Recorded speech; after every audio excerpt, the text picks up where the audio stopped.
watch Survivor, and when the show ends, you really want to talk about it with like-minded friends. It might be hard to find some, but don't you shed a tear. Check out the Purple Rock Podcast, and this is what you'll hear. John will make some dumb jokes, Andy likes to yell and curse, and if they're not available, the backup hosts are so much worse. Spend the whole time being jerks, telling you you're wrong, and so we got this other jerk to sing you our theme song. It's the Purple Rock Survivor Podcast. Hello and welcome to the Purple Rock Survivor Podcast. We are here to talk about the finale of season 43, and what better way to do that than with the original gang of four. Welcome to the episode, Matt, Emma, and John. Andy, I'm going to give that like a C minus. I mean, I know not your skill set, bro, but it could have used a little more enthusiasm if I'm offering some criticism. I will say that I like the fact that you put up a poster of Emma behind you. That's nice. I don't see one of me unless you're going with like I fit a Mariah Carey look. Maybe I don't the know. tree stump? I was like, I know he's going for Feist here, but I'm choosing to believe he's going for Mariah Carey. I think what Snoopy? John's trying to say is that, Andy, you would have nailed it had you passed off hosting to John instead, instead of taking it on for yourself for the intro there. A C Why don't we minus let- is a perfectly acceptable and an appropriate level for this season. Thank you very much. Why don't we let the experts handle the hosting and start by talking about how we enjoyed the episode? And since we've got a panel here, Matt, give me your thoughts first. It wasn't that good. No, it wasn't that good. Kind of a not that good capper to a not that good season. Yeah. I'm getting the vibe that you didn't think it was good. Yeah. Okay. Emma, do you concur? Wait, okay, so like that'll actually happen. That wasn't a fever dream, because just like got to put this out there just in case. I actively have COVID right now. I'm on day 4, so it's a little better, but I will be keeping my finger hovering over the mute button, trying to cover any coughs or sneezes the best I can. So apologies in advance. Luckily, I'm sounding a little less like James than I was earlier this week, so I'm trying. I was supposed to be seeing some second wave Riot Girls tonight, but instead I'm talking to y'all because I can't be in a group setting. What an upgrade. Yeah. All right, Andy, give us your thoughts. I don't know if I've ever been as indifferent to a finale than I was in this episode from the moment that like Gabler's wire caught fire. I mean, there's been others where I didn't care that much, but just absolute complete indifference. Yeah. I did not have a preference. I did not care. Now, as it turns out, though, when we get to the winner, I actually think it was a best case scenario for the three that were decided. Not because he's a good winner, the opposite. All of them would have been very bad winners. He's the only one that people won't pretend otherwise. And so that respect, I was actually kind of relieved when it happened. I didn't think it, like, again, I was barely watching from that point on. I just did not care. But then when I saw him win, I'm like, you know what? That's for the best. That's for the best. Nobody will fool themselves over what this was. How about yourself, John? Yeah, I mean, the Carla thing like was telegraphed from last week. Like it was just so patently obvious what was going to happen. And then it seemed obvious that unless Jesse won immunity, he was gone too. And so once he lost that challenge, I was like, well, it's been real. See, for me, fire extends it. Because it's always possible he wins fire. Yeah, I mean, honestly, he doesn't seem the type. So anyway, so then That is some kind of stereotyping. I'm not really sure Yeah, I'm what sure. way, but it's something. He's no Mike White, we'll say that. Listen, I have a known bias against Duke grads. That's what it is. Like I'm just putting it out there. Big UNC guy myself. Does it count if it's a PhD? I feel like no one really claims their grad school the same way. I bet Kyrie It would. does if you went to a few schools, and Duke is one of them. All right. There you go. I was like, you're Yeah. the one who actually has a post-grad degree. Well, I guess John does too, but Yeah, I was gonna say, geez, yeah, but I don't think you're claiming that one. I'm not. So this is what I've learned. No one cares about John's MBA. All right. Anyway, so the rest of my feelings, similar to Andy, like it got to the final three and I went, well, one of these is going to win.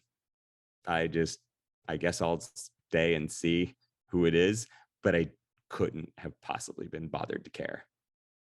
Yeah, this is one of those instances where the phrase "couldn't care less" was legitimately true. There was no like lower way of my like caring.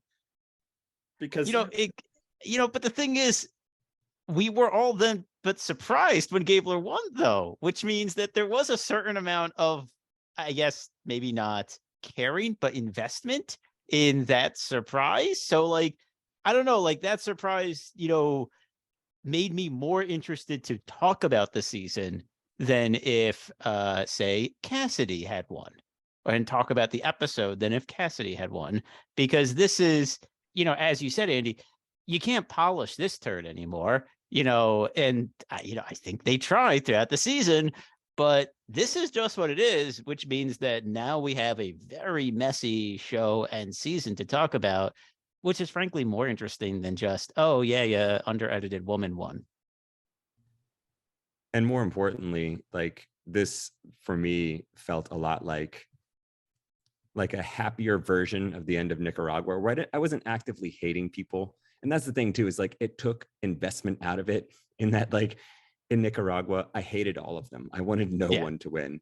And in this case, I was like, shrug, one of you can win. That's fine. You're all mediocre at best at Survivor, but I'm fine with one of you winning. Versus Nicaragua, where I was like, no, they should just say, nah, we're out on the $1 million prize this season. None of you deserve it. So for Nicaragua, I was actually rooting for Fabio because he was the one I didn't hate. That's kind of where it was at. Whereas, I was completely indifferent. You're Emma.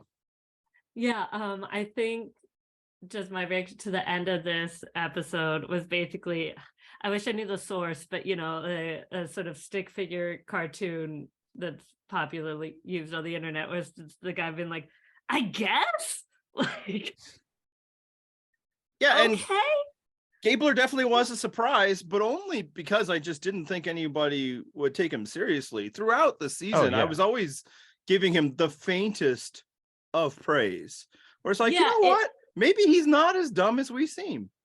It is interesting because I had felt the whole time, I don't think he was necessarily playing that badly, and this is where I think there's been debate on, like, did the edit mess up or whatever, and maybe it's just how we view certain people and that's the problem, but like I definitely had the sense of like it does not feel like this cast respects him, and apparently that's not true, and I mean maybe they just respected him more and that's all it takes, but like I think the biggest example for me is during Final Tribal, when they were like chuckling at like Allie Gabler and all of that, I've listened to some post-game stuff and takes that have been, like Rob and Steven and that sort of thing, saying like, oh, wow, like they were eating out of the palm of their hand of like Tony at what is that word? And I was like, oh, see, and maybe this is just my own bias, like fully thought like, oh, they're laughing at you, not with you. And it's like, oh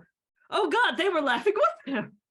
I'm still not sure they were laughing with him, but also like 7-1. Yeah, well, but I mean, it says a lot about that one and that 0. Yeah, exactly. If we ask you to rank which was the best time you got COVID, Emma, it doesn't mean that you really like that time. It just means you have to pick. I think probably the first time. There you go. Yeah. Fond memories of that one. Yeah, it was like novel. It wasn't that long after my booster. It didn't feel that bad. The third time had Paxlovid, and that was horrible. So that actually ranks it below, even though it made me test negative faster. I like that. Despite Andy was clearly making a joke, and I was like, well, Let's just No. go ahead and rank No, these it's fine. things. Yeah. Sounds like the I've third earned time was this. the Owen of the COVID experiences. Yeah. Yeah, it One of showed them it was the could- Ryan, you know. Right. The third, it's like, yeah, it was the Paxlovid. It's like for some people that really worked for them and would have made the third time the Paxlovid is the Cassidy. For some people that would have really made the season worth it and like good for them. For me, I was like nauseous and couldn't eat and it was horrible.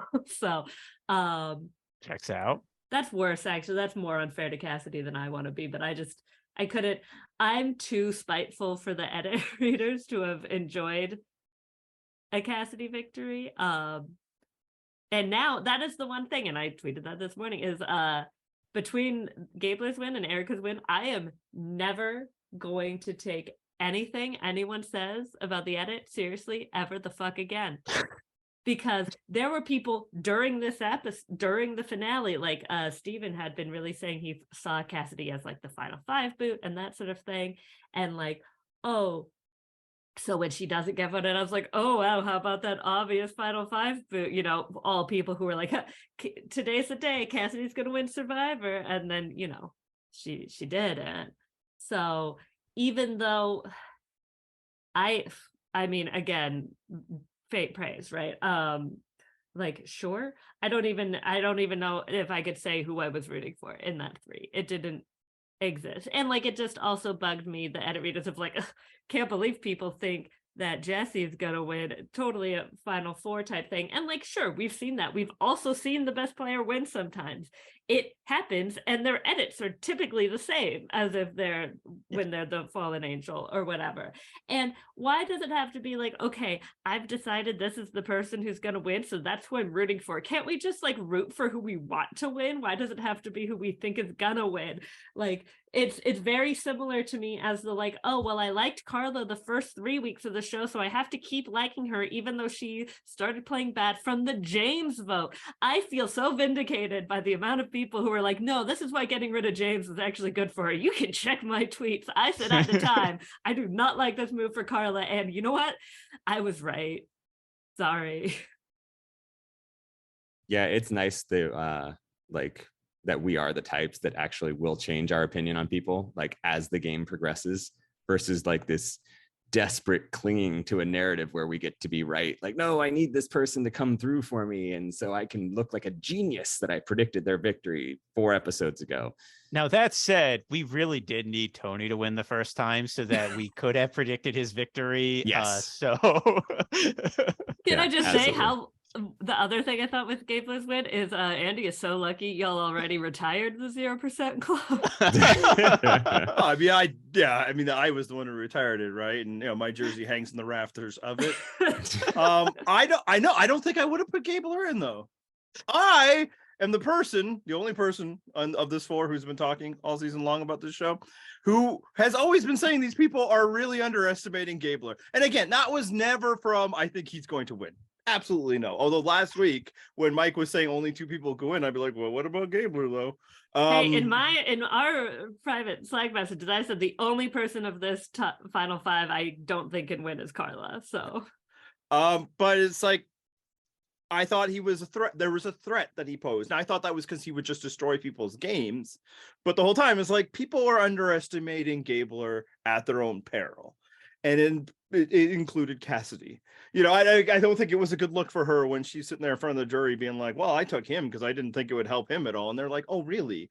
Another great read by Cassidy. You know, like today, Owen is out there talking about how gobsmacked he was when Gabler won, which, hey, fair. Same for us. But I would also say that, well, that should have been our indication. If Owen really doesn't think that something's going to happen, then that's the thing that's going to happen. The man did not have that great on the reads. show, then I would have been prepared for it. Yeah, well, I would have been like, there we go, Gabler guaranteed, and lock it down. It gets back to what I said earlier. Why, in the end, I was happy. Not happy is not the right word. I was satisfied that of these 3 losers, Gabler was the one who lost less, because people would invent things of the other 2. People would, they still are, man. People are still talking about Cassidy, the amazing Survivor player, because they had built that narrative in their head. They'd built an entire fantasy world in which she was doing things that the mean editors weren't showing us. And then it turns out, no, not really. Nobody of consequence, nobody that I interact with, I'm not on Facebook. Nobody's going to do that for Gabler. So we don't have to live in a world where people are going to try and tell me that this season was something that it wasn't. So, it's as Diego Armando said in our comments, if we didn't get the winner, that we, deserved or wanted, but we got the winner that, this season deserved, the Batman quote that I'm totally messing up. Yeah, So, nailed it. Nah, you nailed it, man. Do you like comic book one movies? try. I've never been sure. it's hard to say. Depends on the one. Yeah, so it's just, yes, I'm glad that Gabler won, because now we can just say, yeah, man, sometimes crappy people win this game. They can't abstain from the vote. There was 3 people to choose from, and they might have been 3 of the 4 worst people to make the merge. In terms of gameplay, not as people. Oh, sure, whatever. Yeah, maybe one of them. I mean, it could be Sure. both. We don't know. No, I I mean, don't know what kind of Cassidy seemed skeletons fine. Owen has in that closet. Yes, that's true. We don't know. All right. I don't know so, about any of this stuff. So, why do we think Gabler won, Emma? That's because Jesse didn't make it to the end. I don't So you're know. giving credit to the fire making then. I Gabler's guess fire making again, cartoon guy. I guess. Why did Bob win? Bob again, won because he was likable. That's it. The So same I might be guess true they of liked Gabler. him. It Like, might They be. certainly seemed to like him when he was giving his answers at Final Tribal Council. They seemed Yeah. to. I wouldn't. I don't know. You They know, don't. This does bring me to a point.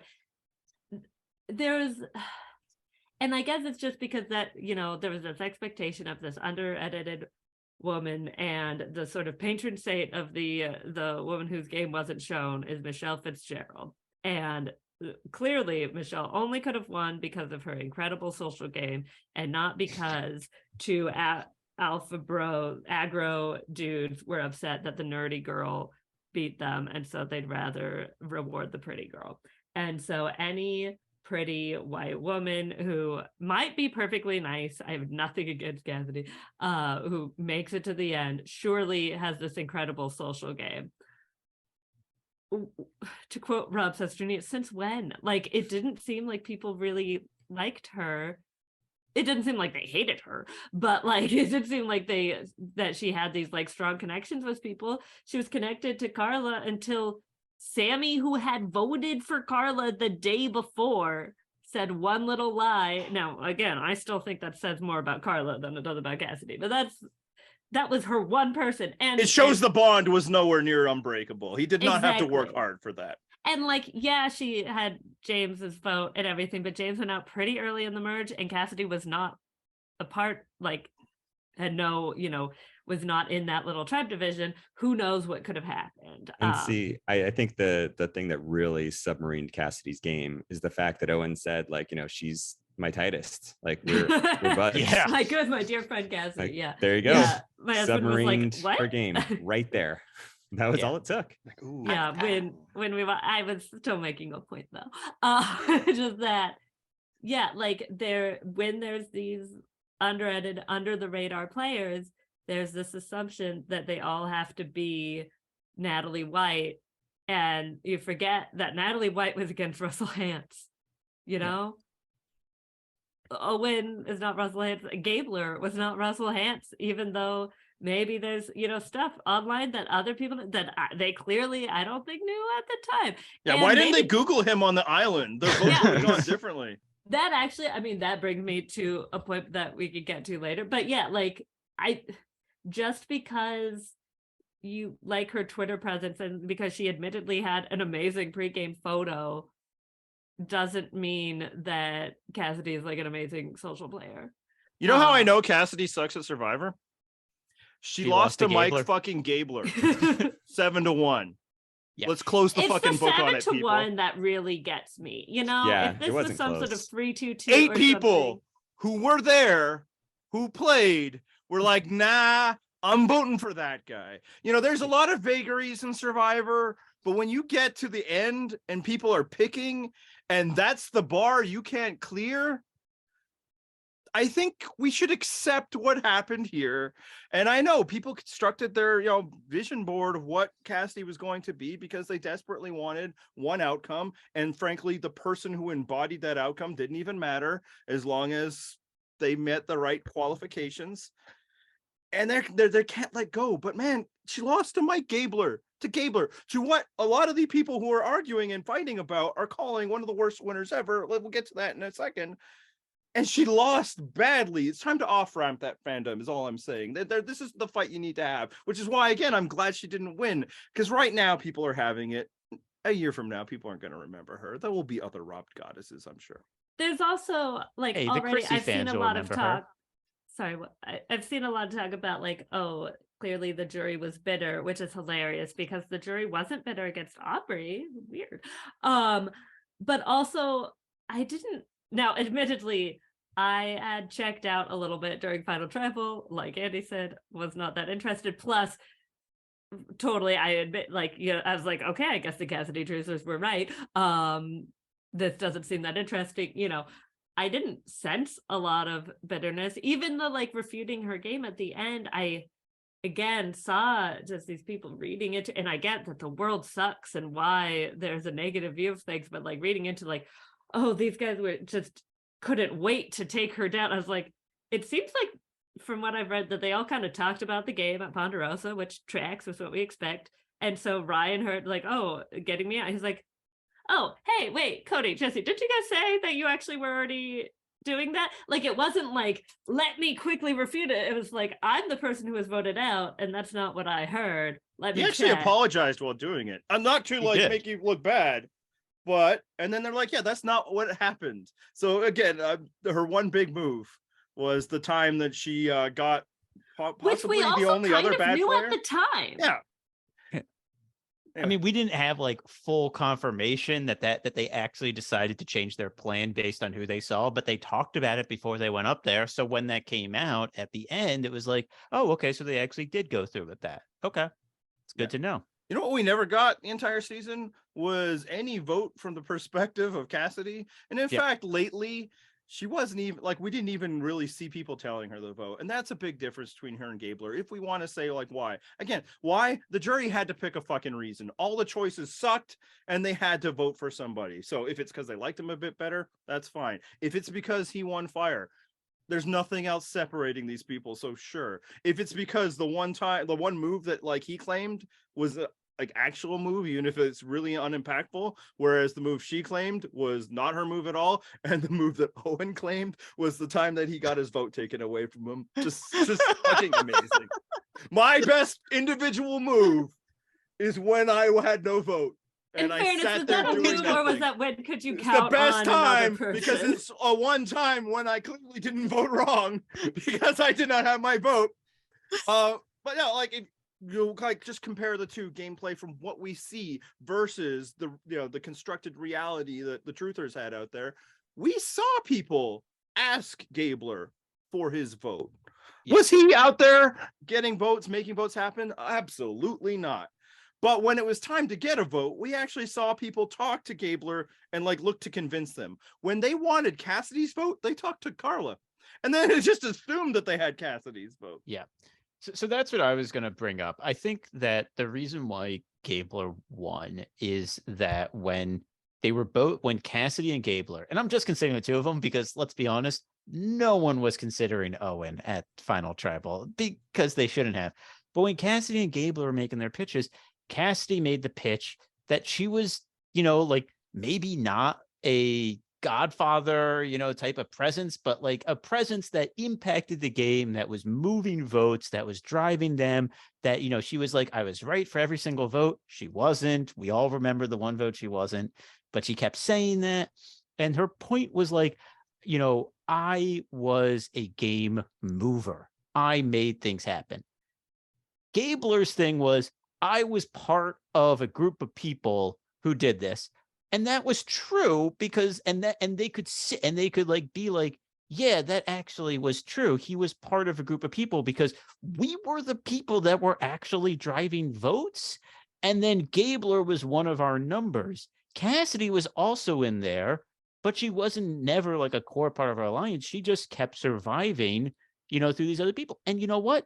That takes skill. It takes skill to get to the end of Survivor in some ways. But the thing is, they didn't respect the way she did it, and they didn't respect the way she sold her game. And I think it's because she tried to oversell it, whereas Gabler was basically like, this is what I did. He didn't make it seem like he played an amazing game, and because he didn't. And they were like, yeah, we weren't looking for someone who's saying they played an amazing game. We were looking for someone who played the C- game, and that happened to be Gabler. See, and that was enough to win this season.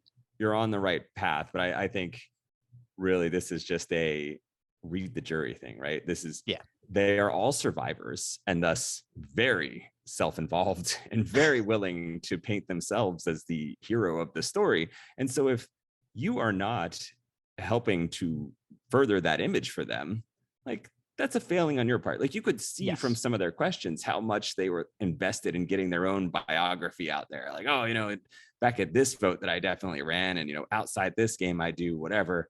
Like, okay, yes, make it all about you.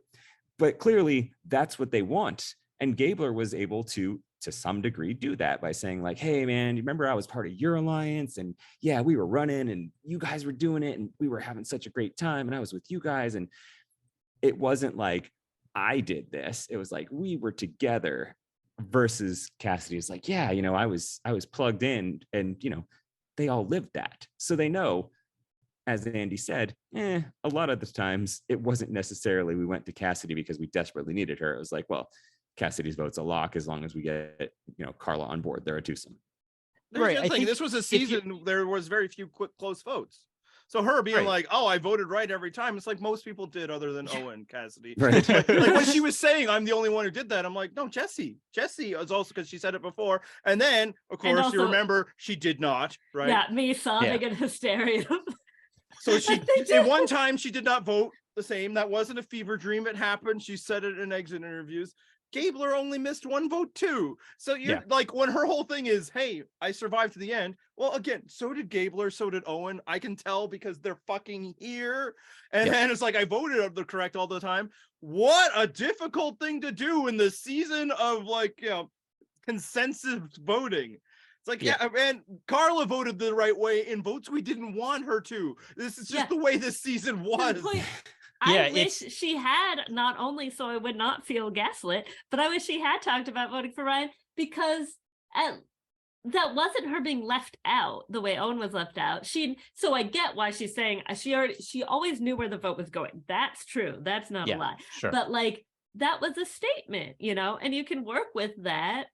Maybe it wasn't worth it, but maybe you can get, Janine's vote, or literally one vote. Good God. What? You couldn't get Janine to vote for you instead of Gabler? Gabler, who was the cause of her game ending, and not in a because I knew you were such a threat way? Yeah. Or Owen, who just didn't even throw her the pity vote? You did.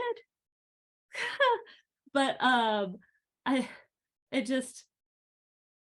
think another thing Gabler did well in the final tribal council was he admitted his faults. Yeah. I did like that, actually, because the jury doesn't want to feel lied to, much like the audience felt about that fucking Janine vote. I was talking to another, a Twitter mutual of mine. We both had tweeted, hours apart because of time zones, about feeling gaslit by that. And I was just like, the only thing I can come up with at this point is that Cassidy and Owen experienced a very brief Freaky Friday scenario that they didn't even know happened. They just made a pact. This is the lie that we need to live on now. It's so much of our game hangs on this. Will show us who voted for who. They tell us this every time, every week. I'm sorry, I brought that more shrill than normal. Please remember, I have COVID. Be nice to me. But yeah, there's plenty of reasons why Cassidy didn't win. Yeah. Why Gabler won. And it's just like, man, again, there's very little separating these three. They all sucked. None of the jurors were excited about this choice, but they have to choose. So a lot of people are, coming out of exit interviews. Some of those exit interviews are from the two losers, I want to just say. So grain of salt that as well. Two people who had no fucking clue that Gabler was going to beat them, and now we're going to rely on their keen observations for why Gabler did beat them. I don't know. But yeah, so the fire making. Is it the fire making? Is it because he made fire in record time, I might add? Ooh. The answer is maybe because they sucked. You needed something. That none of these people gave a real reason why they should win a season. So if you got to pick, it's like, okay, sure, you fire. So so it's like, oh, it's an outrage that Cassidy would have had to make fire to win. It's like, no, she needed to do something. And they're like, hey, that's something. This is your chance, because right now at Final Four, you've done nothing. Yeah. So eliminate Jesse and maybe you.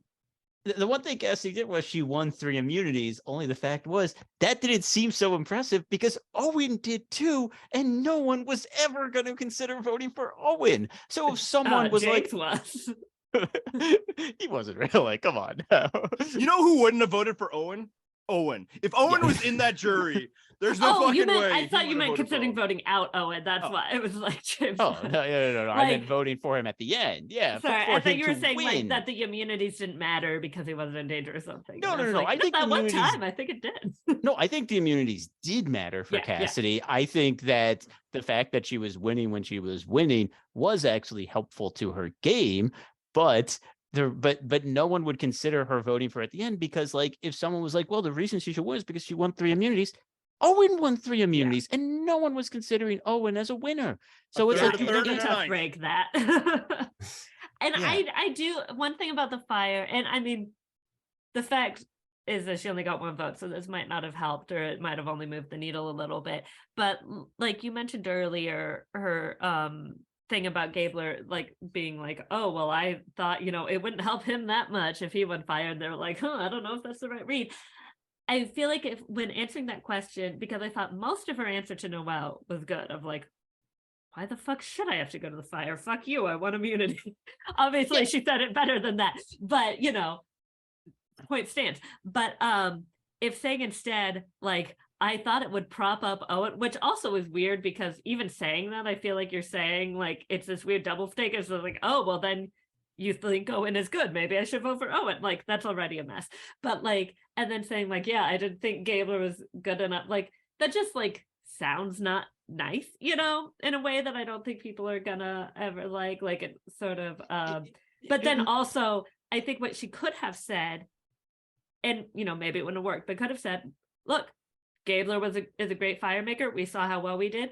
We needed to get Jesse out, so he was my deputy on that charge. He said, Right. I want to do this for you, Cassidy, and I said, great. I need to get this done. I want us, I won the immunity so that the 3 of us can get there, because that was our plan.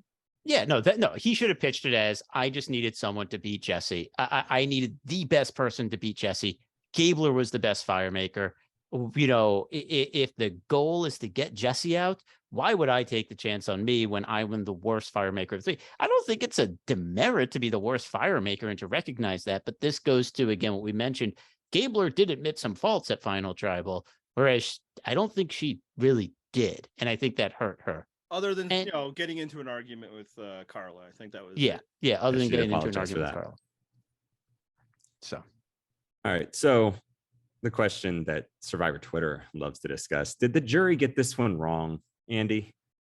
I know you're No. waiting for thoughts on this. No, the jury doesn't get it wrong. I love how like that's accepted Bible truth when somebody that you like wins, and then suddenly it's a bunch of fucking Russell Hansen stands out there. Like, that's what Twitter has been since last night.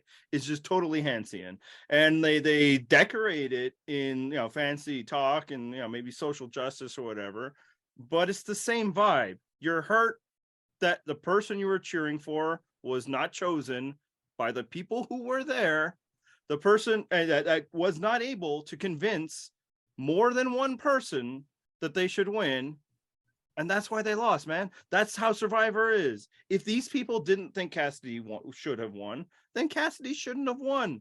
That's how Survivor works. Did they choose a great winner? No, because there was no good choice. That's how it is. And that, it was bound to happen sometime. If we're playing in Survivor, and frankly, it's not even just now era, it's kind of how Survivor's always been. You get rid of the people you think are better than you. That's how it goes. It's why it's not good to compare it to sports, because people didn't get to vote out Michael Jordan, right? Eventually, That would have sometimes, changed the World Series this year, I could tell you that. yeah. But eventually, sometimes you're gonna get a bunch of bad choices. You know, everybody's gonna be really good at taking out the people that are good, and then we get this choice. So no, the jury didn't make the wrong choice. They made whatever. It was 3 bad choices, and they picked one. How about you, John? What do you think? Yeah, I mean, I think as always, Tony was correct in Winners at War. Like, we need to make this like a hyenas versus lions situation. Like, the game in general needs to be more that way, because you're just encouraging more and more of these, like, tallest blade of grass is getting cut by the lawnmower, and you're always headed towards a finale like this, right? Like, sometimes you might narrowly avoid it, someone might sneak through, but I mean, when you reward mediocrity and you punish active gameplay, like, yeah, it's not at all surprising that this is going to be an outcome at some point, right? Yeah, well, in this season especially, because how many tall blades of grass really? Exactly. Yeah. There was one. It is Sorry, Matt, you go. interesting. No, it's interesting to me, though, that, Tony espoused this theory that the threats should team up together to avoid being voted out in Winners at War. And he won that season. Yes. Usually when on a returnee season, when someone, like the winner, their gameplay, the reason why they won, then gets repeated. When Sandra won Heroes versus Villains, anyone but me became like a strategy that people would repeat over and over. I have yet to see anyone since season 40 talk about the like the threats teaming up together to avoid being cut down in the same way that Tony did. And I don't understand why, because what we've seen these past 3 seasons is you stick your head up, you get chopped down, and I hate watching it. I do think hate that's watching it. How the merge of 42 started. They just all kind of fell off the wheels, but it did seem to be like, okay, here are the power players of each tribe, and we shall join and form an alliance. And then we shall all turn on each other very quickly, because that guy, he's too shifty.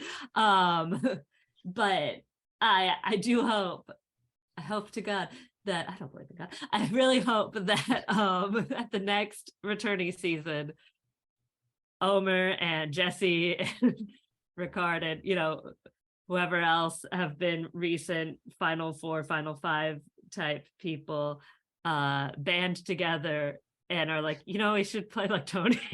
we should be lions here and work together, because, and I know those are all dudes, but that's just, those are the most recent seasons, so here we go. But yeah, because that's the thing. It's like, oh well, Jesse will probably get to play again, but now they're all going to be like, oh well, we know him, he's too tricky. Yeah, exactly. Yeah, I really don't like Jesse's chances in the future. If there's enough of them, we take a long time, and he only gets more daddish. Yeah. Now Andy's relating even more. He's like, yes.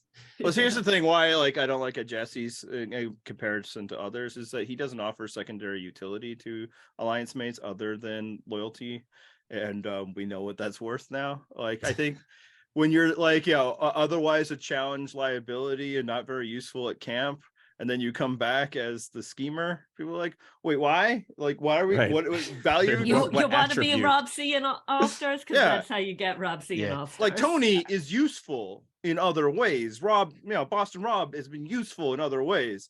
Jesse is just there to help you lose. It's like, so what if he spends these next few years getting swole? Yeah, swole Jesse comes back. I would be so disappointed. No, like, that's like breaking our vibe, Jesse. Now?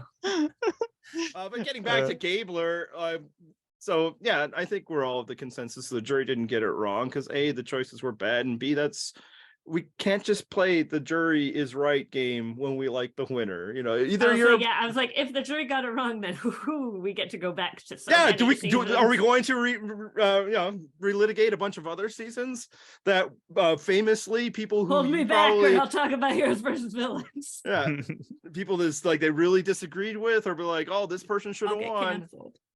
Anyway, where do you think, like, I don't know, we don't rank winners. You can win in so many different ways, but we're also human beings with like opinions. Gabler, Is he all-time great?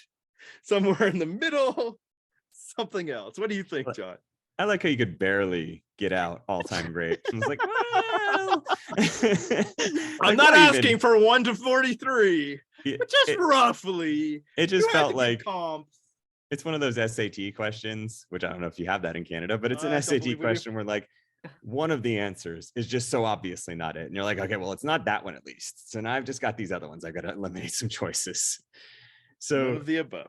yeah. I mean, it's like you can only win the season you play. And so in that sense, fine. But I mean, it's the same sort of level where it's like Bob and Gabon, where it was like, well, sure, why not? I mean, I guess it's not cool to just pick the other old white guy that won. Wow, But John. I know, right? So racist Really against old white stereotyping. guys. But it's just there's not a whole lot that really distinguishes him from the crowd. I'm sorry, Like- is Gabler an old white guy or an old wife guy? Yes. Let's make sure we're clear here. Really clear about our We're enunciation. saying white guy. I'm talking about Jesse. I am not saying white guy. For anyone who needs to know, white guy. Oh, to people who don't read our comments, they're so confused, but I couldn't help myself. I'm sorry. Also, I have seen on Twitter that apparently Gabler is part Arab of some kind, for what Sure. it's worth. But I mean, census takers in the Middle East is a whole can of worms anyway, so none of my business. Regardless, he is the other old man. Old How man. about that? Yes. So Who has a wife? I'm never going to like excitedly reminisce about Gabler's game, right? So there are so many more interesting topics to discuss. And I think that I feel that mostly about this season in general, right? That there's just going to be so many other seasons that I could discuss. And this one just felt like so ephemeral. As soon as it was done, I was like, okay, I watched that. I don't think I'll ever think about it again. All right, I need a stronger take. Matt, I where think he's are a you bottom 5 winner. Bottom go. 5. There you Uh, go. How strong is that? Yeah. I was like, you know how I feel about numbers, but definitely at the bottom. He's bottom 5. I can't say for certain he's the worst. I can't count enough to know that, Matthew. Just Could you name 5 worse? 'Cause I don't know. I that don't think I can. I don't think I can. I He can't is. name 5 people right now. I'm dying. There are certain winners who I hate for reasons other than just the game they played. We don't need to Sure. name names, but it's hard for me to say like, oh, he is definitely worse than that person. But I'm not counting the possibility of it out is the thing. And that means he's a really bad winner. He's a really bad winner. But here's the thing. Cassidy and Owen would have been really bad winners too. They would have been in the same boat. So like they all sucked. Yeah, I'm willing to accept the argument that Mike Gabler is the worst winner in Survivor history. It's fair. Like, look, what separates him from Bob or Fabio? I don't know. I watched it more recently. Might be the answer. I'm fine to go there. I'm happy with that, while still saying that he absolutely deserved to win, and he was a better player than the 2 people he beat. Yep. And So that then leads to the question, was this possibly the worst final 3 of all time? yeah, I think maybe, It might like, have okay, been. Nicaragua I is mean, probably the other Gabon, comp. pretty Gabon, bad. but it's Gabon like had final Gabon. 2. No, No, it they didn't. No, it didn't. What are you Oh, talking shoot, about, John? wow, No, it was how Sugar. forgettable was Susie, Gabon. I was didn't like, you? oh yeah, it wasn't just Bob and Sugar. No. But here's the thing. Game, set, match, Gabon. Wow.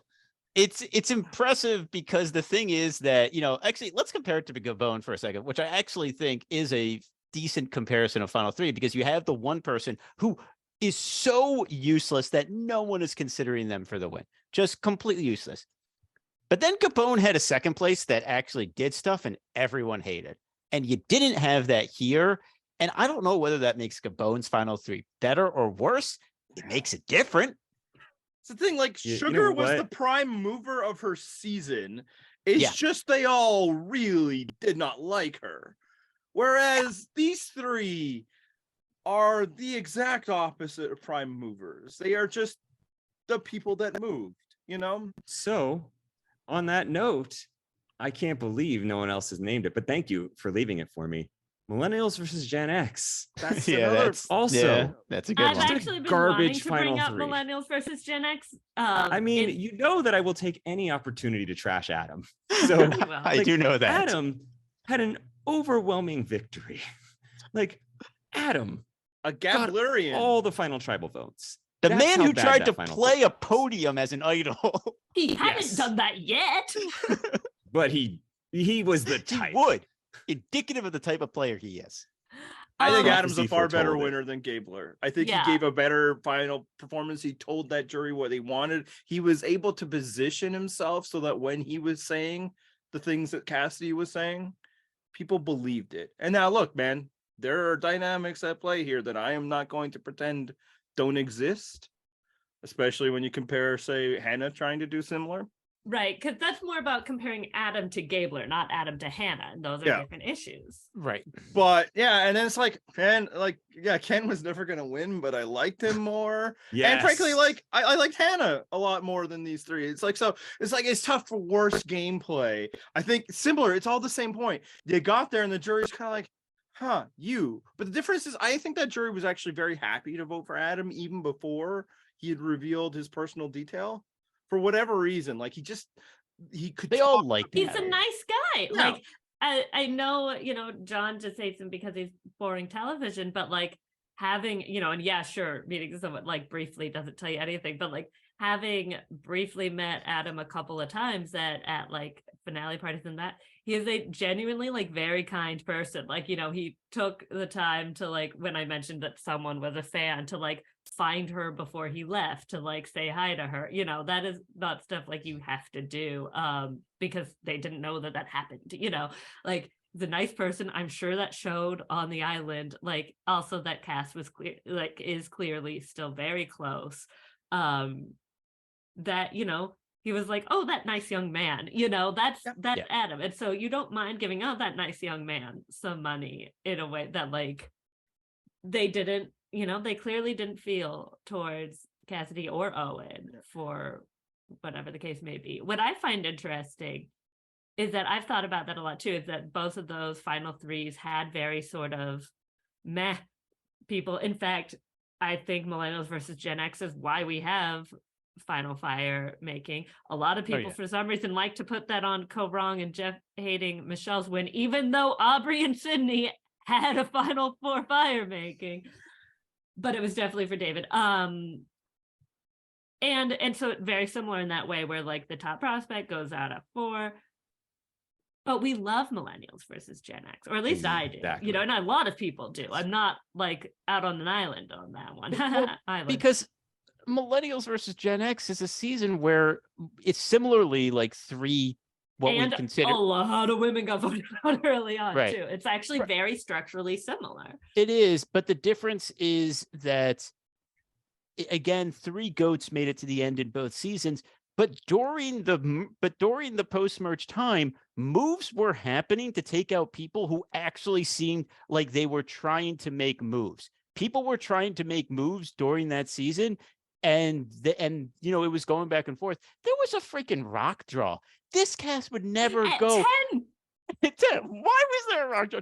This cast would never go to a rock draw. There is not a single person in this cast who would be willing to draw rocks, except for maybe Ryan, because he wouldn't know what that meant. Like let's be honest. Cody would, because it'd be radical. But the point is, like, this, the difference between the 2 seasons is this is a cast where every vote was consensus. Like, there was no attempt to upend those consensuses. Even when you were on like the outs, you were like, well, I got to vote with the consensus. Owen, all he talked about was just how much he wanted to get a vote right. Who cares about getting a vote right, dude? Just try to better your position in the game. And if that means that you're on the wrong side of the numbers, be on the wrong side of the numbers. Stir shit up. Like, come on. I hated how this cast played because no one tried anything. Yeah, there's So been a I think lot of. Sorry. The other distinguishing value aesthetic of this season is that there was no entertainment value. Millennials versus Gen X, like if nothing else, Ken sucked at Survivor, but tell me that he wasn't entertaining to watch as he I mean, sucked I at liked Survivor. watching him.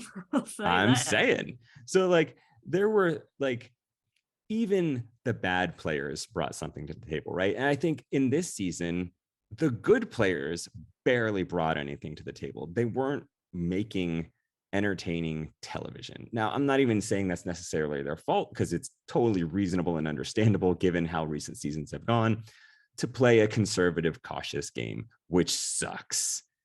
But at the same time, I was not tuning in to be like, oh man, I can't wait for the dynamic personalities of Ryan and like Gabler this week. Like, no, please, I don't care what they have to say. And I think one interesting thing sort of to what Matt was saying about, you know, people not switching things up and the amount of consensus vote is, so leading up to his vote, you know, leading up to the finale, there's been a lot of debate as if this matters one bit about whether or not Jesse is a villain, you know, because he's a nice guy, but he's betrayed people. It's like, who gives a shit? Like Courtney Yates was on the Villains tribe, and so was I don't know, other people who didn't do anything weird. Like, you know, it doesn't matter. What there really wasn't this season was an antagonist, because there was barely a protagonist, and like there were no opposing forces. And Millennials versus Gen X, like as much as, you know, David was sort of leading the charge, but you always had Jay around and like hanging out and being, you know, the fun guy and winning the challenges, and they just could, and being ballsy, was not playing his idol, you know. And it's not even about like Jay being a star, although he is. It's that there were different sides to root for, you know. Yep. Did you know Eddie, like I could like David but also enjoy Jay and be like, ooh, well, maybe his plan will work, and you know, maybe this is the time that they rebel. And you have that friendship between Jay and Adam, even though they're on opposite sides, which is kind of even more interesting than Cody and Jesse like being together until they're not, you know. It's like a storytelling problem, you know, essentially. And like it's hard because, you know, they can't create an antagonist out of thin air. It is a reality show, but like you need to have an opposite side to things. Are we getting hot takey here, suggesting that Millennials versus Gen X was better than Survivor 43? It's not about if it was. It's just like we're really going out on a line here. Well, but they're just because one of the been so best seasons ever. Talk about the bad final three, and I just wanted to kind of demonstrate that like a bad final three doesn't mean the season is bad, and why exactly is that, you know. And God, my voice is fucked up. And, but like it, you know, I mean, in the same way like that, so people were disappointed at the ending of that season because of this season because of that, and I get it, because same. But like, you know, if Jesse won, that would have been great. But like Kim Spradlin won One World, you know, and it's One World. Like a terrible season. Yeah. Yeah. No, this would have been Jesse better than that won, because there was no horrible, hateful moment that made me like rant to my roommates about a show they don't watch. But you know, yeah. Matt? Sorry, Matt, I interrupted. No, if Jesse won, like this would be around like the level of One World, you know, maybe a little higher because it didn't have a Colton, but like. You know, I think it would have been much higher. I mean, we can get to that later, but we haven't been complaining about this season. We've been meh about, like, it's fine about this season, unless you were the weeks that you weren't talking to me. It was a fine baseline, and maybe it's part is like mid almost feels worse than bad in some ways. Yep. Like it seems like a worse insult. I think if Jesse would have won, it would have stayed mid. But it didn't. Instead, we get possibly the worst final three and the worst winner of all time. So now it's kind of going down there. Yeah, okay, like that's fair. Right above all the seasons that had really horrible things. and that's why it can't sink to the bottom, because there are seasons that had objectively horrible things happen. And so like by virtue of those, it will not be at the bottom. The season didn't excite us, but it didn't make us like hate ourselves for watching. Right. I don't think I'm going to remember this season at all. Like this season is going to be more memory hold than Guatemala has by the show. Like, yeah. Yeah, I can guarantee you I'm going to remember it because that's what I do. Yeah. I'd like to Andy, play my along. I brains get what work you're differently. going for, but like Well, I might remember Islands some of the Idols. people, but I'm not going to remember what happens. Like, Well, I mean, if the good Jesse news comes is back- nothing would be your answer, Yeah. except like Jesse did. You some really cool only stuff. have to remember Jesse getting rid of Cody. Yeah. Like that's the Right. only words. I mean, I wild thought thing. his moves against Noel was pretty good too. Like That's there was true, some too. stuff, Yeah. know. Yeah. I again, like people talk about the season as like one where like the best players just kept taking each other out. I don't know that there's a plural best players of this season. I think There was. Jesse was a pretty good player. Everybody else, whatever, man. Like whatever. The other person we thought was good, Carla, I'm might just have so been shaken worse by than the that, final man. three, man. They, like again, like she was more interesting. I think she would have won if she was up Yes. against those others, but like she was actively sabotaging her game, and she didn't look any better in this finale. And not just because she didn't like last very long or have many moves, but like when every time we saw Carla having to do something, it was like, oh, why are you doing that though? And it was the same tonight or last night. Sorry. One thing, just while we're on the Carla topic, a lot of people are going to bring up like, well, like, couldn't Jesse have done something to get himself to the end? And the one thing that you can point to is like, well, if he could have gotten Cassidy at 5, maybe he could have. But the reason he couldn't do that was because, one, they were pretty set on voting Carla, but also he couldn't trust Carla to vote with him. If he could trust Carla to vote with him, he could have played the idol on her and they could have voted out Cassidy. But he couldn't trust her because guess what? She put a vote on Jesse and he knew that was a possibility. And so he would have had to steer the vote to him because he couldn't trust her. And that goes to it. It would have improved Carla's game if she trusted Jesse in that moment. But she was always trying to do like something too clever when that's not what the moment called for. It was, and I do think she misplayed that, but I do also think Jesse could have played that round better. And I wonder if he was trying to have, and like this is what got high last season, like trying to have the perfect game, because like when Carla went out, he even commented like, oh, you ruined my record. Yeah. And because he should have, I mean, like, I can't believe I'm about to say this, but he should have done what Andy said. Like, I mean, I agreed with Andy anyway, but like, he should have absolutely done everything he had to get the votes on him. Maybe you don't want it to be that obvious. Oh yeah. But like the problem was that other people were targeting Carla, so he would have had to play it on her. You do not want. He is not only obviously with playing it on her led to him going home, but like even if Carla had voted for Cassidy, absolutely the right call to just play it on yourself. And I get taking it out beforehand too, because at that point he probably knows most of the votes aren't going on him. So then it's kind of just like, womp, if he plays it.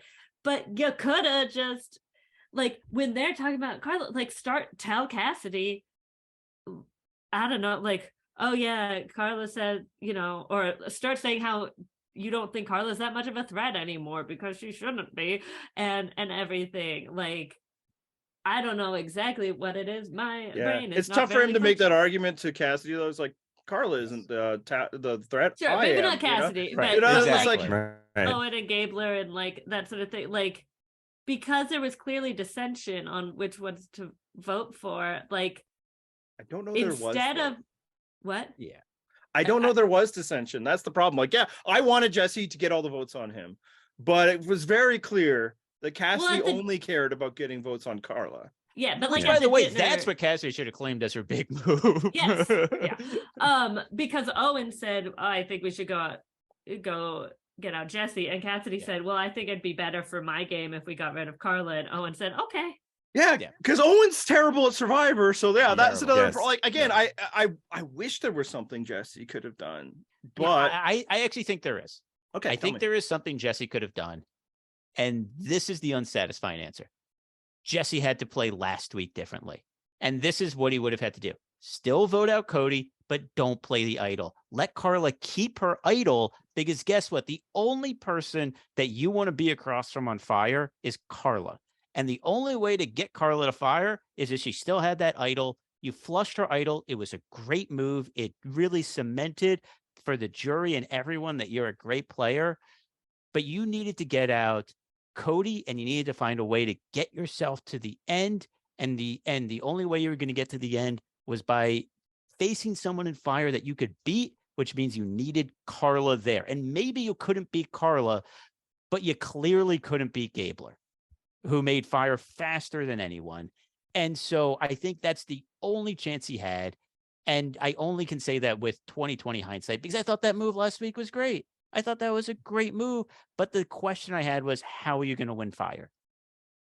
Yeah, I mean, the answer was light a fire faster than anybody else. Like, yeah, but I like what could. Yeah, I actually I like that take. I hadn't thought of it that because again, yeah, it would have been preferential, and Jesse is aware of this. He like shares that with us that Carla survived 5 to have another target.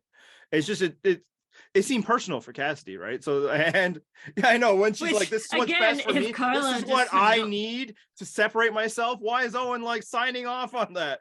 Why do you care what she needs, Owen? You should be thinking about what you need. You're the immune guy. If she won't move off Carla, just go to Gabler and Carla and be like, "Okay, Cassie's not doing this, but we don't need her vote. It's possible to vote people out by something other than a consensus. It's possible. I swear to fucking God, it's possible."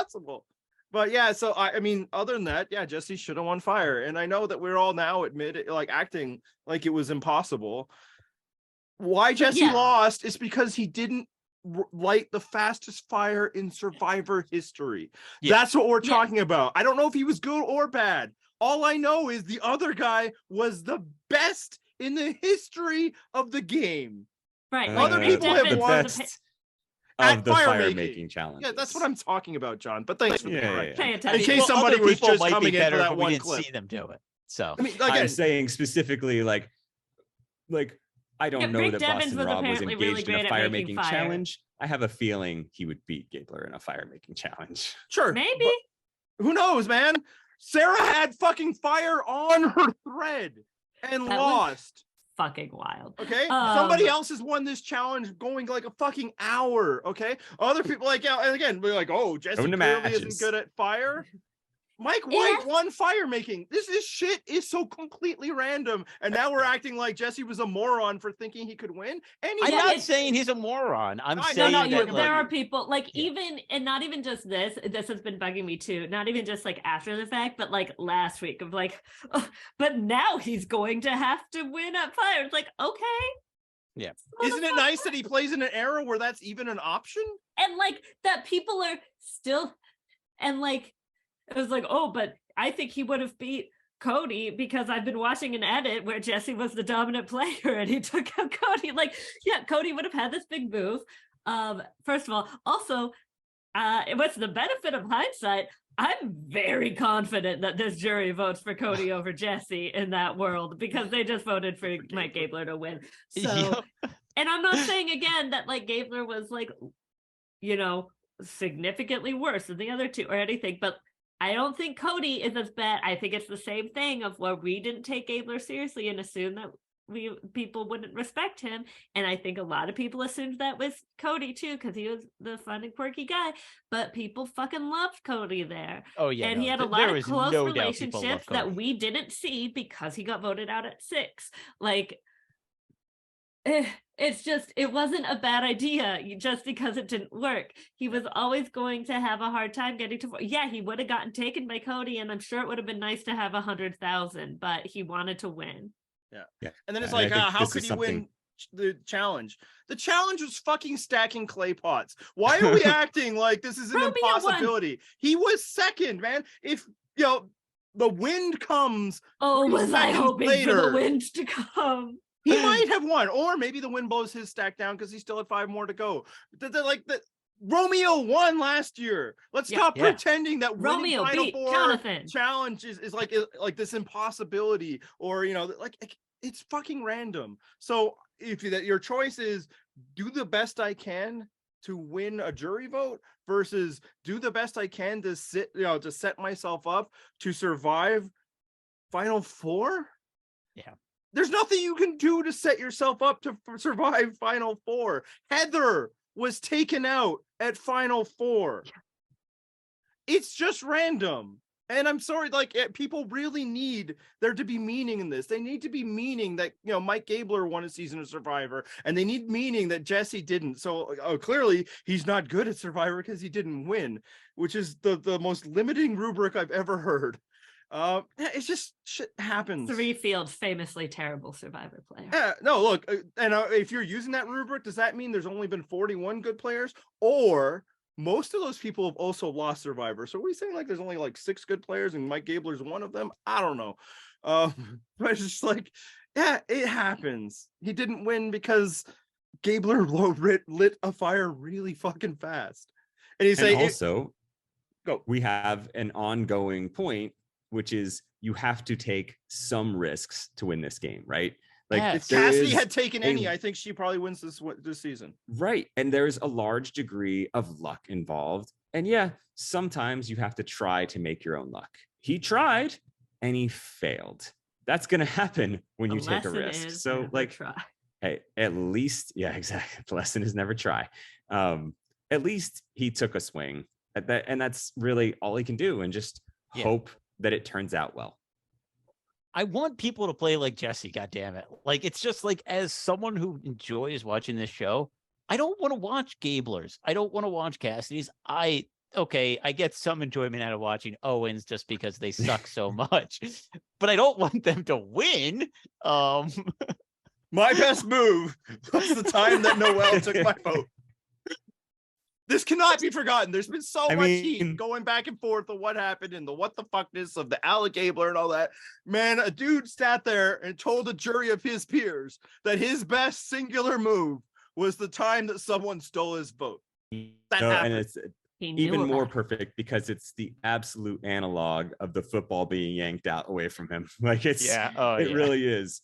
The he even wore yellow. Closest parallel. Beautiful. But this time they told him that the football was being taken. No, and here's the thing, like, I'd be like, hey, you might want them to play like Jesse because you're addicted to big moves. But look, he didn't win, right?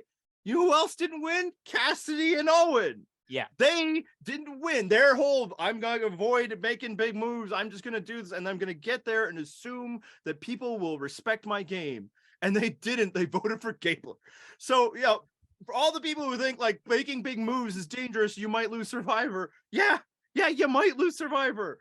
Not doing anything and getting to the end also hasn't proven a very effective strategy, unless you can find yourself up against 2 other people and then they just like your analogies more. Like, I don't know. It's also, you know who else like didn't win this season and who didn't like making big moves? Literally everyone else on this season. No one liked making big moves, and they were the jury. It's like, you know, I mean, come on. It doesn't guarantee you anything to be passive. It doesn't. It's all it does is just make you feel worse when you lose because you never freaking tried. I don't even know if that jury wanted big moves. They just wanted a move, and all they had was I threw Ellie's name out at the non-merge, and people can clown that all they want, and that's fine. You should. It was light years more than what the other 2 had to offer. The other 2 had to offer the best option. Yeah, the other 2 had to offer. Again, I don't know if I've mentioned this, that someone stole my vote, and I dictated this vote. Oh wait, no, I didn't. I'm just learning that now for the first time. Right. Wow. Me, who had such a good pulse on the game, as I'm saying. You know, it's also like just funny thought that occurred to me. Imagine how Ellie feels learning that Gabler won. God. The money I would pay. And so, like, John, you did what, 2 podcasts this season? And like the first one was you and I saying, man, those guys really should have voted out Gabler. They screwed it up big time. And then the other one was us just clowning on Gabler. The next 5 minutes are for, you know, this guy sitting in the hospital. Those were the key moments of the season, John. You nailed it. I'm saying, and I want to point out, you know, that I called it in the very first episode. You needed to get Gabler out. I mean, just let's not add any more additional context. I said you got to get Gabler out. You can't just, you know, keep him around. I do hope that his big crowning move, being voting out Ellie, will be a lesson, because that's at the vote where people tend to be the most cautious of this weird half and half thing. And he was just like, fuck it, that's who I want out. And they got voted out. And then he used that to win the game. So maybe people will actually speak their fucking mind. Especially in this season, like, it sounds like a silly thing, but like, as you're saying it, it's like, that's the one time anybody did that, like, Yeah. again, Yeah. like Jesse who I like wanna worked his work, probably more effectively, behind the scenes and all that. But people are like, wait, you can do that? I thought we needed to build consent. Okay, yeah, that's what we'll do. So maybe it No, was there's a name. impressive to these like weak-willed fuckers. I don't know. Sorry. Yeah, you were gonna say something. and also I am forever. I was already amused because of the 5-minute dedication thing, but now that he's allegedly donating all of the money to hopefully a legitimate veterans charity to help like with treatment and stuff, forever amused that his biggest rival in the season is a therapist for veterans combating who deal with PTSD. Like, that's Ellie's job. That's what she does. She treats veterans with PTSD, and she's like, and Gabler's like, fuck that bitch, get her out of here. Went through my bag. Oh, I guess it was Janine too. So what do you think about the fire making challenge? Like, I don't even know where you guys are at. Do you think that's what cost Cassidy the game? Is it a problem that it costs? I don't know. Start anywhere. What do you think, Matt? No, I don't think it cost her the game. And I think, I think you can say, I think people saying, oh, well, fire making cost Jesse the game. I think he would have been voted out of 4 with this configuration either. To say that it cost him the game, you would have had to say, well, Jesse would have kept Cody around longer because he would have then been able to vote Cody out at 4. But then you're just like, what do you have? I don't know. Maybe they take out Jesse instead. So it's just, I don't think fire making cost Jesse the game. I don't think it cost Cassidy the game. I like fire making because it gives a Jesse a shot, but also I'm kind of tired of it and I could see it go away for a time. See, I don't think it cost Cassidy the game, but I do think it could have helped win her the game. And again, it's just because it's like she had nothing. So that would have been something, if she had something beforehand, like say she told people that I made sure Carla went home so that, she and I wouldn't be sharing credit for things. Then maybe she doesn't need fire making, but she had nothing, and they know it. You know why? Because they were there, man. They like, everybody's like, talking about like what a big threat she was. Oh boy, they kept talking about her threat. They knew how much of a threat she was, and the answer was not at all. It just like, again, if she was a threat, they would have voted for her, but they didn't. I think that the huge mistake on her part was like hanging a lantern on this idea that, well, maybe Gabler didn't get any votes because he was never a threat. And then the jury then can hear that and think, let's have this kettle get called black here. What's happening? Because so when they were going after her more than Gabler, but often it was because they wanted to target Carla and couldn't. Right? Carla was immune, or they were worried about her idol. Like, a lot of that was, let's split votes. So it wasn't like really, like, we're really actually except for Ryan and Gio, who weirdly just like fucking hated They just her. disliked her, which, again, if we're arguing that she was the social queen, where's her connections? Like, honestly, like, I thought she was kind of cool, but also like from the, like, even pre-merge, she seemed a little caustic. Like, she just like was a little bit too blunt with people, especially in a season in which people really pussyfooted around stuff. But anyway, what about you on fire making, Emma? Yeah, I don't know that it necessarily cost Cassidy the game. It definitely didn't cost Jesse the game, but I do think it fucking sucks. And I'm over it, and it's always sucked. It's stupid. I don't care. Like, yeah, sure, it's helped. In theory, to help someone like that get a chance. I think also Jesse probably would have played it differently because he played the game he had. Fire making mandatory fire making, I should say, has brought us a more interesting ending exactly twice that I could think of. Yeah. What's the second one? What are the two? War? Oh, because that probably, you're saying that it would be more interesting than Sarah. Fair. Yeah. I mean, certainly for me. Yeah.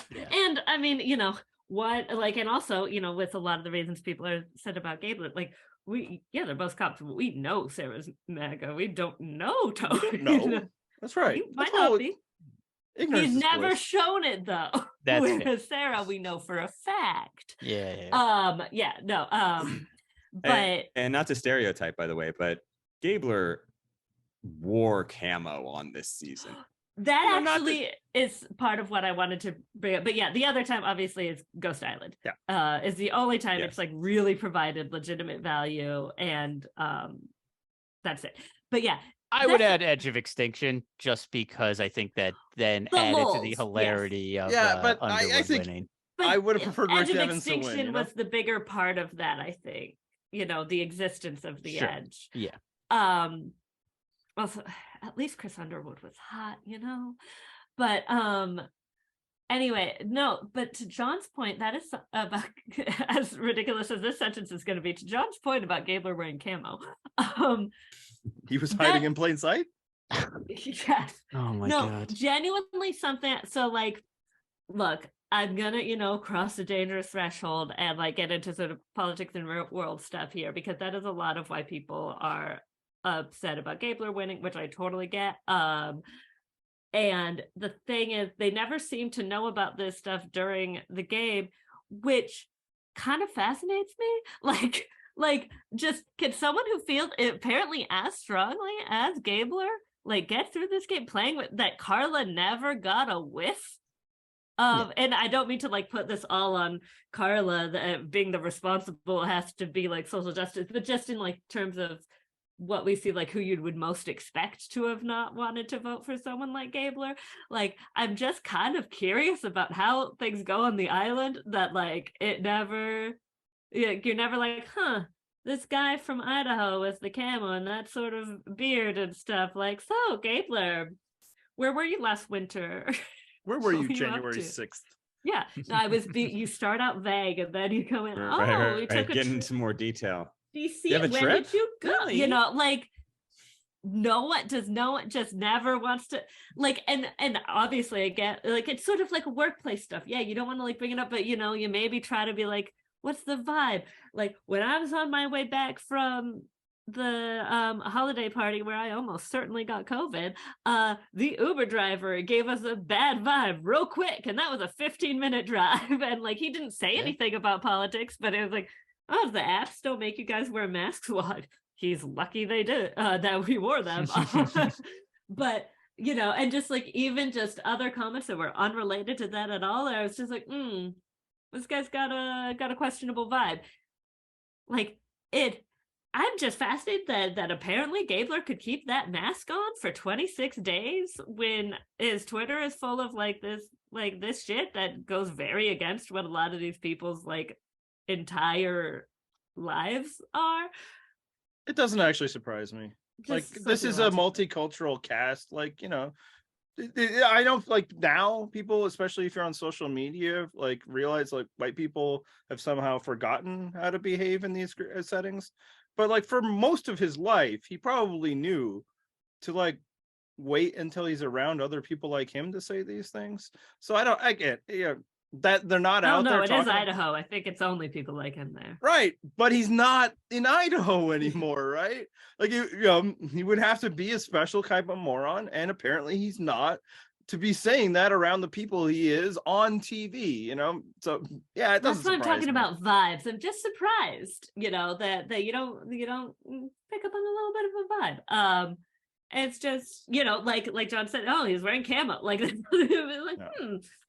I don't know, like we like to pretend like it's the small minority, but like every polling of every like race is like 49% a white man or 55% a white man. It's like, yeah, it's just, yeah, that's Yeah. kind of how it is. You should assume that more than the other until proven otherwise. Anyway, John, what do you think of the fire making challenge? I mean, I think that the mechanic of having a, you know, fourth place unanimous vote be able to save themselves in some way is not a bad idea. The fire making thing has just gotten tired. Now, if they want to do something else, it could be a puzzle. It could be like, I don't know what it necessarily would be. I get that they use fire just because I think it's the immunity challenge. If you win immunity, they don't vote you out. Exactly. That's the thing, is doing a puzzle then feels like a repeat of an immunity challenge versus fire making feels like its own separate entity. I don't know necessarily what else you could do, but a different form of tiebreak, like third versus fourth, might be more interesting. I don't know what it would be. I'm less prone to be upset about it because I'm more likely to be cheering for the person saved by fire making than the person whose game is like, hurt by fire making. But yeah, I can go, man. Like it's just like as Emma said, it's not really doing its job. Now I say, so she said 2. Matt points out a possible third. That might be a lot in terms of like out of 9 years, we get 2 good results for a game that again encourages mediocrity. But I don't know. It's probably just not worth the anger inspired by it. Although, 9 seasons. Well, it's and 9 times, 9 seasons. What's the difference? You said 9 years. Then that is a very big difference. Yeah. Because I found myself thinking, has it really been around for 8 No, Then I it's have been to 9. do math in my Yeah, head. I actually counted it up because another thing that's happening a lot today, because people have the memories of Goldfish, or like, see, this is why it has to go, because now people have to go into fire making if they win, ignoring that until last night, like 3 of the past 4 winners were brought to the end. You do not need to do it. We've seen people get brought to the end and win. We've seen people win fire making and win. We've seen people win the final immunity and not go into fire making and win. Have we seen, this is a genuine question, I can't remember. Have we seen someone win immunity at that point and not go in since Chris Underwood? Because I know Nick Wilson didn't was go that in, after? but that was what? Nick that was before. Nick was before. Tommy was no, we after, haven't. Tommy didn't win. Tommy was somehow right. taken. Yeah, Tommy was taken. No, Tommy was taken. Yeah, Yeah. which That's the thing, though, there really hasn't been that many, right? So Tommy that's was true. There taken, hasn't. Erica was taken, and Marianne was taken, and then Tony won fire, right? Right. Yeah. So since Chris Underwood, we haven't seen someone win immunity, give it up, and win. Is that what you're saying? We haven't seen somebody win immunity and win and Survivor not one way or the other. Yeah, that's right. That's right. That's probably because the people who won immunity weren't particularly impressive people, Like, it happens, I mean, man. it's a small enough sample size that's not really meaning anything. I was mostly just curious because that does seem to be the issue people are having. It's not that you have to go into fire, but that you should have to give up your immunity, because I think Natalie got that from Rob too, but Boston Rob. But I think the point here is that Natalie got voted out first. And that's why Chris Underwood had to do it, Right. And Cassidy, probably shouldn't have had to. That's dumb. I think that they're misinterpreting what Boston Rob was saying. I the Boston Robologist, would know. Right, it's to get rid of Tony. It's just Tony was still in the game. That's the problem. It wasn't that you needed to beat Tony in fire. It's that you needed to eliminate Tony from the game. That when you came back, we all knew there was one guy that was going to win, and he's still here. Right. That's what it was at. So like if Sarah had eliminated him, then maybe Natalie wins, right? But it's like Tony still, you didn't vote him out at 5. He didn't get eliminated at 4. So what do you want from us? You were going to vote for Tony too. So that, I think that's what that was more about. And I think so, like, people are all up in arms, and it's just like, I get it. Get rid of it. It's like, it's not really doing much. And the negative impact that I think we all kind of anticipated at the beginning that might be happening is it's just pushing ahead the voting off of that good player. Ghost Island, it didn't happen because those fucking people sucked. But otherwise. And I mean, Dom and, well, they did suck, but Dom and Wendell both had idols at 5. Yeah. So just for that purpose, sure. But it's like, would this have been more satisfying if it was a 4-1 vote for Jesse? Like, my interest left. Like, I was able to stay interested in Casey wins fire. I wouldn't have been if it was just the normal one. It was like, okay, well, we know what's happening here. So it's like, I don't see it as the big deal, but either way. So since it's not helping the show, we could just go back to the way it was. This leads into a discussion of how this ranks in terms of seasons, because this is one of the most popular things amongst the Survivor internet. you got to rank things, and our rankings page for the season just gets millions more hits than anything else on our website. So to be fair, this is the we content hardly do anything people else on crave. our website anymore. It's true. That's a good point. So true. Why do we even have these other people on staff, Andy? What was the point of this? So Well, I think both of them were on the the show more often than you were this season. Hey, listen, they're just soaking up all this Purple Rock budget. So Yeah, come on. all come right. on. Anyway, let's keep do that sweet some money final coming, thoughts John. on season rankings. Good God. All right, Matt, go first for that one. Fair enough. I think, I don't know, from the more I think about it, the worse I feel about this season. And I know, what Andy's saying about how week to week, we were mostly like, this season's fine, it's okay. I think that's because we kept expecting stuff to happen. And beside for 1 week, it really didn't. And when I look back at this season, I see a season where nothing really happened. And so when it ends with the giant wet fart that is the Mike Gabler win, I can't help but think like that is the winner we deserve this season, because it's a season where nothing happened. We kept anticipating something more interesting, and instead the interesting thing didn't happen, and we got a really bad winner who still might, again, have been better than the two people he was sitting next to. So where does this rank? We just talked about Ghost Island. I think this is a Ghost Island type of season. I don't know. Maybe this is right behind it. Maybe it's right ahead of it. But that's about where it ranks. And Ghost Island is like bottom 10 for me. So that's about where it is for me. Emma, give us your take. Yeah, I pulled up our rankings to consult, so I did too. remember, except our names aren't on them, so now I have to remember, okay, I'm the one who ranks Cagayan lower than everyone else, Yeah. so that's me. And then of course it's not in order. I was like, how many seasons do we have where really bad, unpleasant things happened? It's at least above that. I'm a little higher on Ghost Island than a lot of people because I was rooting for Wendell pretty early on, so that just made it more fun for me. Also, I think he's cute.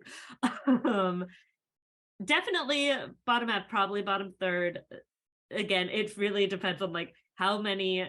You know what? It's around like maybe like around heroes, healers, hustlers. In that not like crazy offensive in terms of like things that happened. A winner who you probably don't really trust of their viewpoints. Is Ben also from Idaho? I think he might be. I thought he was Iowa. No, that's No, Cody. that's Sarah. That's Sarah. I thought he was from the same place as Sarah. No, that's No. Denise. Oh, you're right. Okay. Anyway, not point What a stands. tangent. Mostly boring season. A couple of like really standout moves and moments, but not worth it in the end. Yeah, that's a good comparison. So roughly around there, and I have HHH at 33 because I rank it above all of the hate-filled seasons of unpleasantness. So what is that?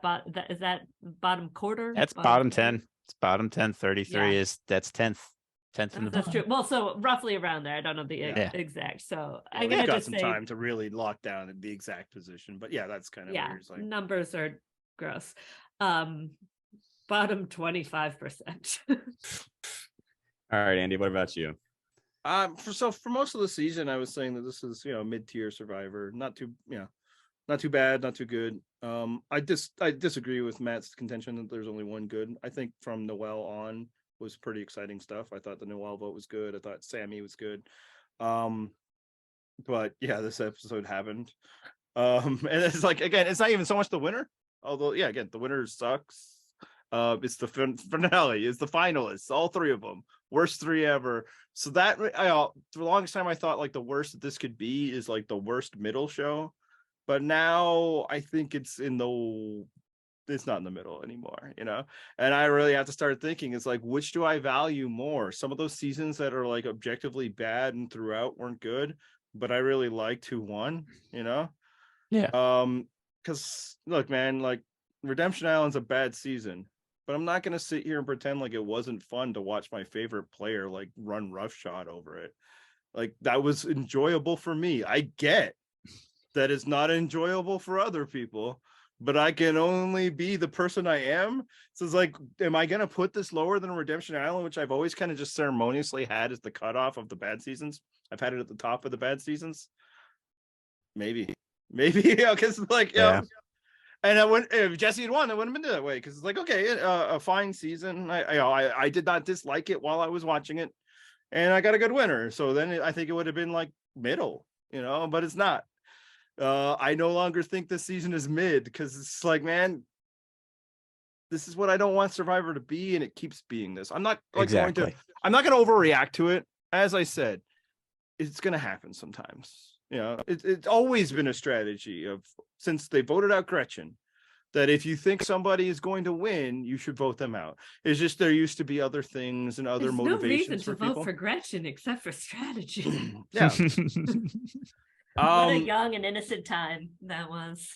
So it's like, it's I don't know that it's gotten worse in that regard. I think what it is that like the other things like alliances and like loyalty have died down. But it's just like, sometimes like if everybody's trying to herd goats, we're gonna get these situations where the goats win, because challenges are capricious and that's just the way it goes. So I'm not like going to like Ren Garmin's like, oh my god, is this the death of Survivor? But at the same time, man, like, this is the worst thing I want out of Survivor. It's just three people being like, hey man, I'm here.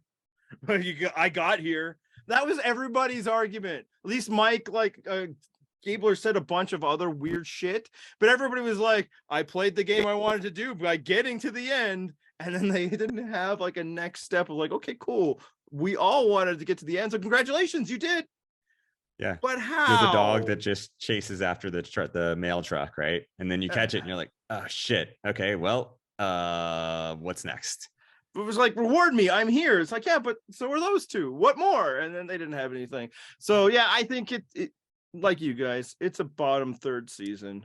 And I'm just trying to decide, is it better than the seasons that we all know are bad, or is it a bad season? Yeah. And I think just like you have to be true to yourself, I have to be true to mine. And one of the things that bothers me the very most is when a season is not entertaining, and when players are not entertaining. That the whole purpose of this show is to entertain me, right? And this season just consistently failed. I didn't find any of the players dynamic, really. I wasn't excited to see any of them give a confessional.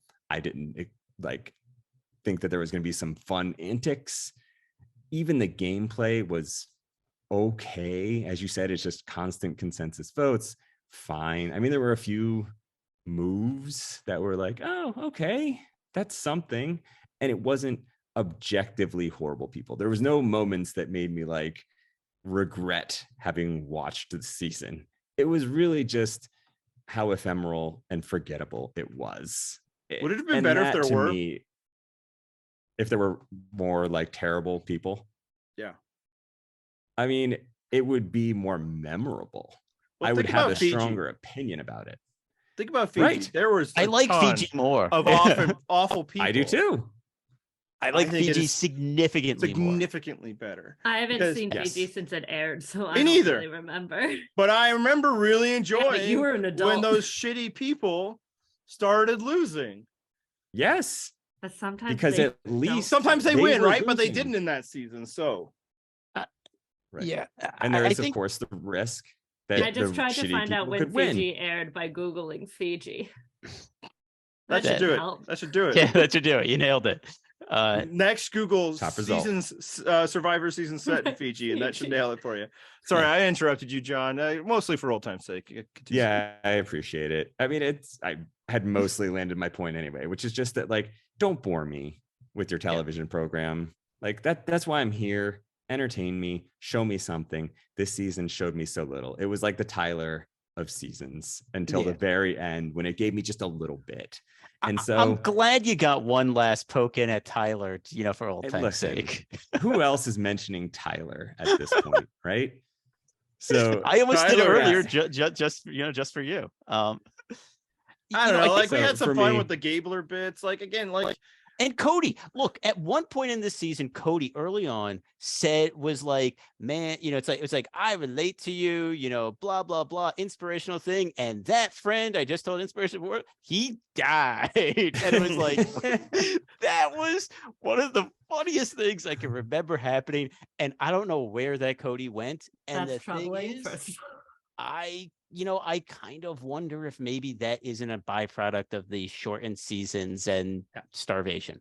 I really think the shortened season is a problem. Also, but we've gone into that on other episodes. Also, shockingly good Cody impression. There were a couple moments there your voice really sounded like Cody. I'm still troubled that you got a living tattoo the on his tonal ass. shift was shocking. It's a little weird that you find that the funniest moment of juvenile cancer, but rank your top Context, 3 juvenile juvenile cancer. cancer Very moments. funny. Gabler wins. Yeah, no, I do think the shortened season was a detriment this year, but maybe it was this fucking cast. Like I mean, yeah, I'm my opinion. Yeah, I am loath to. Again, I think they should try to switch some things up. I think we diagnosed some things. I do think there's some structural things in the way, but the last 2 casts weren't this boring. Now, one thing, this is the first cast that saw the new game. So we'll see what 44 is doing. It sounds like they're going to kill a couple of people, so that should be interesting. But again, it's like, let's not let. That's what I'm here for. Apparently, I find that funny. So yeah, I think that's the lesson I'm taking away from this. Because we said this in comments with each other, so we might as well share them with the world. The common thing to do after get ready to shut them down. The common thing to do after a season like this is to blame the show, and I think the show definitely has some things they need to look at. But and then when you get such a what the fuck winner is to blame the editors. I, however, believe the editors of this season did a phenomenal job because I think they spun not gold, but something other than straw out of straw. I think this was a boring season with boring people with boring gameplay, won by a dullard, competing against 2 other dullards. I don't want a Gabler-based season. I don't want a season based on these 3. So I think they made the right choices. I think they did some creative things. I think Jesse was the most interesting player, and the guy isn't that interesting. They found ways, right? I enjoyed some of the ways he was uninteresting for representational purposes, but the showing things because you just love identifying with white guys. Getting up those white guys. Really the way lean they into that F sound. Yeah. Was the Grink there? The way they they edit things out of sequence to make his moves seem more exciting. The way they peppered that checklist thing. I think the editors actually did a lot because there wasn't much here, man. I cannot say that a season that revealed that Gabler was the star of would have been a better season than the one we got. I think this might have been the best they could do with what they had. I totally agree with the point that the reason why this season was so boring is because of this cast. But I also think that in the early episodes, we saw hints of personality show through that were all bled dry by the end. And I think it was by starvation. We see Gabler, who was kind of a weird, funny, but also crazy person, bled dry of a lot of that, because by the end he was saying, I barely have energy to move or to get up. And it looked like for a second he might not win the fire challenge earlier because he couldn't, he was I don't seeing him try to do that earlier was this guy is walking dead on his feet.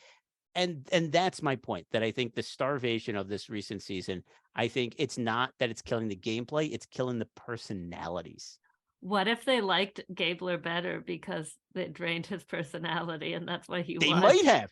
I think that might have happened. If he had kept putting palm fronds on people. Yeah, exactly. One last thought on the ranking. Does your opinion change at all? When you think about how this season really made Edgic eat shit, does that affect it? It makes me like it a little bit. Yes. That does help. I do enjoy that. You guys, there's a crazy thing, and then now maybe it's one notch above. I get I'm Wait, making did a big Edgic logical think leap Chrissy here. was gonna win? Because that's gonna affect my. No. I don't know, but look, I hope you guys will come with me on this journey. I've heard that this season was really not spoiled. I'm gonna make a bold take here. Like, you can write my name next to this and everything. I think maybe there might be some correlation between these nailed it Edgic picks and spoiled seasons. I'm just throwing that out there. See if you guys are willing to come with me. The devil, you say. What you don't Cannot understand believe it. is, how are they going to predict somebody like Gabler? How would you know that somebody like Gabler could win other than studying the edit really deeply in ways that only close viewers could? Right. The Edgic only works when the I just winner miss is rooting obvious for or people spoiled. you enjoy watching see play. That's all. Yeah. That's all. Anyway, I know Matt wanted to mention the Edgic. I think he spent a good amount of time today. You guys did it. You nailed it. You know, I don't need to dance on Edgic's grave. I am already there. This never backlashes. All right. Never. Anything else for the season? Let's do some quick final thoughts. Go ahead, Emma. You start first. In retrospect, it does kind of seem odd that, you know, say what you will about the edit, but that apparently this ride or die alliance is such a big deal. And I think we only heard the name at Final Tribal. Like, we sort of knew Cody and Jesse were working with Gabler, but like, it didn't know it was that serious. You know, that's fair. That's probably and a drop actually, ball. That does bring me to the other reason why I was surprised Gabler won, is because the moment he said he wanted to go to the end with Cody and Jesse, I was like, oh, he just lost the game. They're going to look at that. How is that not, you know, I've been tepid on like, because I don't think Cassidy played particularly well, but like, how was saying that, you know, Gabler going to fire was the right choice, disqualifying, but saying Gabler saying he wanted to go to the end with Cody and Jesse wasn't. That's the other guy dumb. said his best move was when he got his vote stolen, and the other girl said really? that her best move was this time that it was absolutely not her move. When somebody was like, Everyone's actually, bad. it was literally going to be one or the other of you, and we decided in the moment. That, you know, we knew both of you were voting which way you guys were voting, so it didn't matter. That I get, because again, when he said that, I'm like, oh no, you don't tell people that you were going to go to the end. But hell, maybe those two jurors were like, cool, I like this guy, I like the kind of him. Maybe frankly, it could be that stupid that the rest of them were like, you know what, that would have been so much better. I wish you had gotten your way. There has been also, I think, talk about, you know, the egos of the jury, and like John touched on this before, but like that's always been true, guys. We don't say that Todd is the best jury member because he didn't set John Robert's ego. Anyway, all of these options sucked. They weren't good players.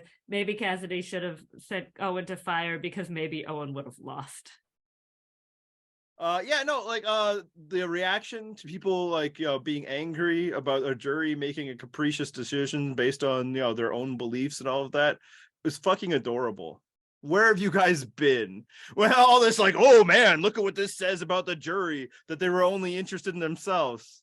Yeah, that's called a survivor jury. Yeah. That's called a survivor cast. Yeah, man. This is the 43rd edition of such phenomenon, but I'm glad you're just catching up now. I don't have any other final thoughts. Heidi. Is there anyone else? Like, you can read exit interviews with pre-merge boots and they will be shocked the season wasn't about them somehow. Like, these are very self-absorbed people. You know who did like the edit this season? Gabler. Gabler's like, yeah, it was great. This is great. Maybe really he knows he could have looked so much worse. Probably. How about you, John? Any final thoughts besides talking late? Tough. Yeah. I mean, it's late for Matt too, fellow East Coaster, but I just wanted to thank everyone who's listened to us over the years, because I have lost track of how many this is, but it's a lot. Far more. Too many. My God. Yeah. Far more than I thought we would ever get. Yeah, you can be our crack research team here. Okay. In X number of years that Emma is researching right now. 9? 9 years. It has been Oh, that's too absolutely long. a pleasure to get to know some of you, and I met some of you in the real world, and it's been a great experience. Even Andy's grown on me a little bit. Not the rest of you, but me, Andy. We got a dad bond going now. So anyway, just thank you all for You're listening both and for white coming and guys. You're commenting on both our white site. guys. Engage wife. Both. Thank you I'm sorry. I'm for sorry. I'm a jerk. engaging. Yeah, seriously, complaining about interrupting Emma. God. Anyway, It's different because I'm a girl. Sure. So anyway, thank you for engaging with us on Twitter and our comment section. Thank you for the hundreds of thousands of you that inexplicably just come back and look at our rankings all the time. I mean, they're the right ones, so it makes sense. I mean, But me and Emma did tonight, thanks. so 2 more. Yeah, look at that. 2 more views. How's that Could crack monetized? 5 million. Yeah. I mean, that is of course the page that drives the Purple Rock fortune. So I appreciate it. All right, any final thoughts, or have you already given it to us? I have none Phrasing. to share. I'm done. Oh, and that would be a perfect note to end this thing. Let's hit some theme music.